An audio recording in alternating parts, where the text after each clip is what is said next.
La France accro aux pesticides. D'année en année, le constat évolue peu. Pourtant, Éco-Phyto, lancé en 2008, ce plan prévoyait de diviser par 2 l'usage des pesticides dans l'agriculture d'ici 2018. Un objectif du Grenelle de l'environnement, mais l'utilisation de produits phytosanitaires ne cesse d'augmenter en France, 2,5% en plus par an. La France reste ainsi le premier consommateur en Europe. En cette semaine sans pesticides, nous nous sommes penchés sur les alternatives. Véronique Robérotte a rencontré dans la Marne un producteur céréalier en production classique, pas en bio donc. Et ce producteur a divisé par 2 l'utilisation des pesticides depuis 2008 en s'appuyant sur la biodiversité. Reportage.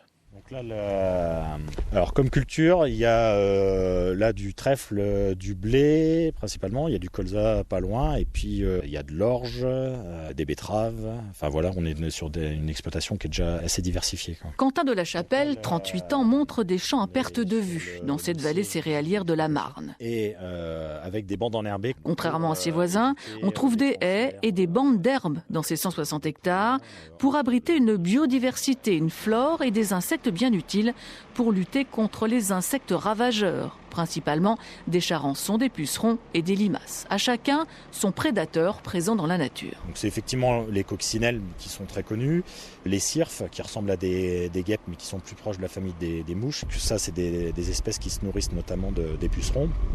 Et puis des carapes qui sont en fait un peu des sortes de scarabées et qui se nourrissent eux de pucerons, limaces. Les carapes peuvent se reproduire dans les bandes enherbées et dans les zones herbeuses qui ne sont pas travaillées et qui servent de refuge. Notamment à l'automne, la crainte des agriculteurs, c'est d'avoir leur semis de culture d'hiver qui soit détruit par les limaces. Donc il y a beaucoup d'agriculteurs qui épandent systématiquement des produits de destruction chimique pour détruire les limaces dès le semis.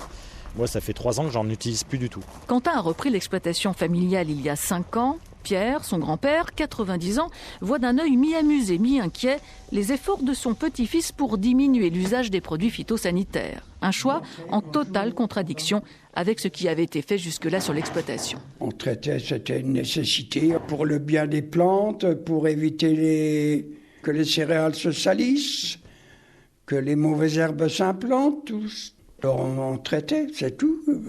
Mais la démarche du petit-fils de compter sur les insectes... C'est-à-dire que ça sera peut-être au détriment des rendements aussi quand même. Non ? D'un autre côté, ça fait du tort, c'est sûr, ça, pour l'environnement.